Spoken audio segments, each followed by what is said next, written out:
Now, the United Nations Day is celebrated every year on October the 24th to observe the anniversary of the establishment of the United Nations in 1945. Now, this specific day emphasizes the crucial role of the UN in promoting peace, security and cooperation among nations.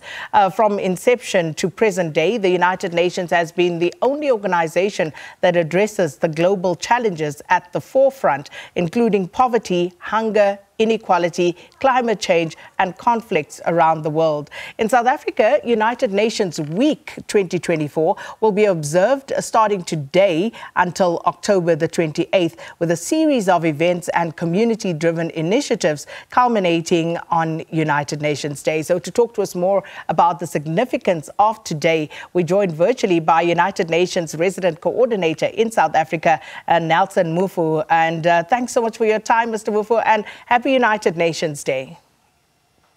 Thank you so much. It is a collective celebration. The United Nations is for all of us. So we are all in this to celebrate. Ms. Muffuh, let's start by exploring the details of the meaning of today as United Nations Day, why we celebrate it, and of course, the themes that shape this year's observance. Really, it's about reinforcing multilateral cooperation. We are at an inflection point in the world where we're either going to do what will change and shape the well-being of people and planet, or we're going to go down a pathway that will keep on fostering conflict, injustice, and discrimination. And so we're really giving an opportunity this year to come together and think through why the UN was established, first of all, and have we been making collectively the impact that we need to make to change the lives of people, to protect the planet better, to ensure we grow inclusively. So this is really an opportunity this year for us to really celebrate over the course of a week, but also reflect on the pathways that we need to embrace collectively going forward. And before we go down that road of reflecting, let's first look at the celebrations, especially as it pertains to South Africa and how United Nations Week will be observed in South Africa. So we think it's always important to connect with community, to start off with what is it that we're doing in South Africa. So there's going to be community outreach interventions, UN staff, partners and friends will engage in cleanup campaigns, planting campaigns, just to ensure that that symbiotic relationship that the UN needs to have wherever we're serving is amplified. Then, of course, we're going to look inwards at our staff itself and family members and dependents to say, are we really working harmoniously, collectively, and also celebrating the fact that we're serving humanity. I always tell colleagues that as one UN family, we need to think about the impact and value we're bringing. And so we will have an opportunity as well at Freedom Park with colleagues and family members to be able to go through that. Then we will have a number of outreach interventions with the media, social media as well, being part of that. And all of this culminates then in a high-level celebratory, I would say, event with the Department of International Relations and Cooperation, where we will also bring together our key partners and stakeholders, the diplomatic community, government, civil society, academia, to then also have intellectual reflection, but also a cultural celebration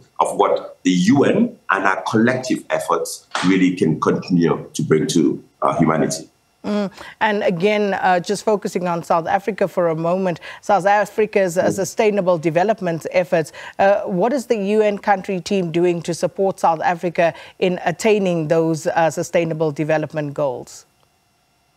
You go to the heart of what our mission here in South Africa really is, which is about ensuring that we walk the talk with government and other stakeholders in society in not only implementing through government the Sustainable Development Goals, but also catalyzing this whole of society effort where business is playing its part, civil society is playing its part, local authorities are playing their part, media is playing its part, and certainly the government in really pushing forward the Sustainable Development Goals. UN entities, more than 17 in the country, are working on issues of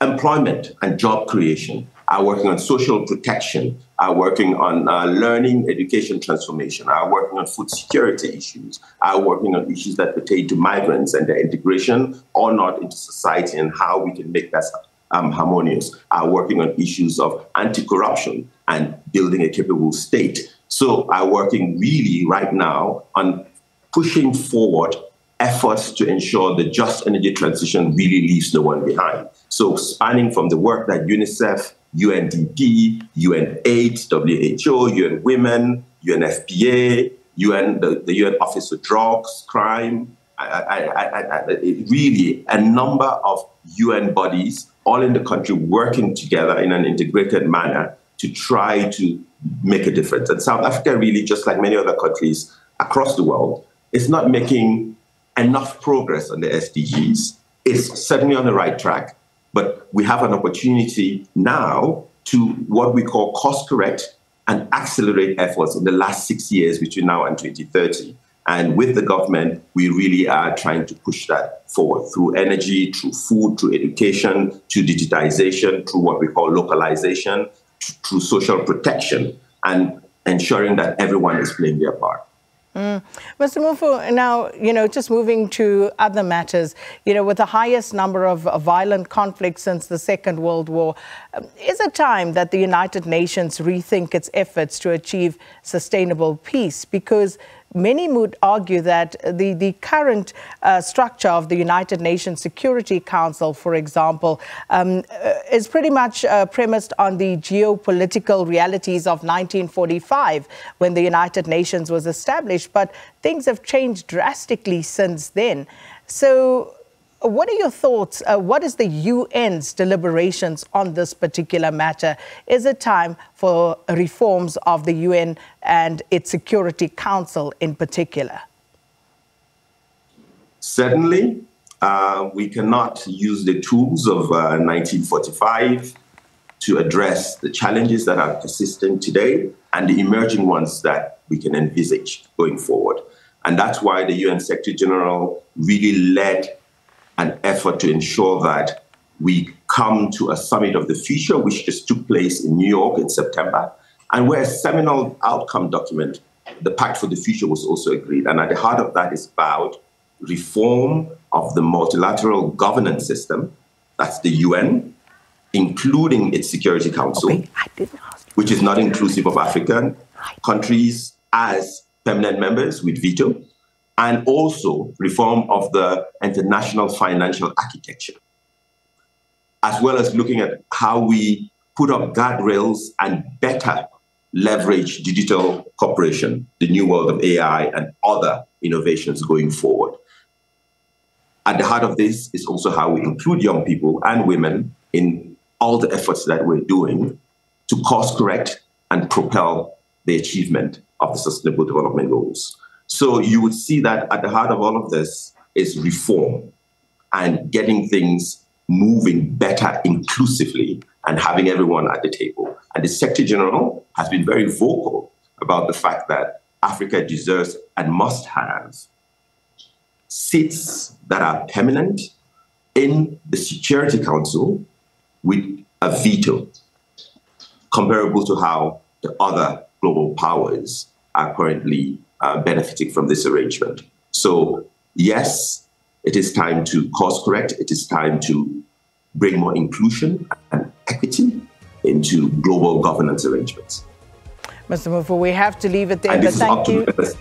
Thank you so much for your time this morning. Mr. Nelson Muffuh is the United Nations Resident Coordinator in South Africa, speaking to us about United Nations Day and, of course, celebrations that will carry on over a week. And if you have any comments on that, please feel free to let us know your thoughts at Morning Live SABC.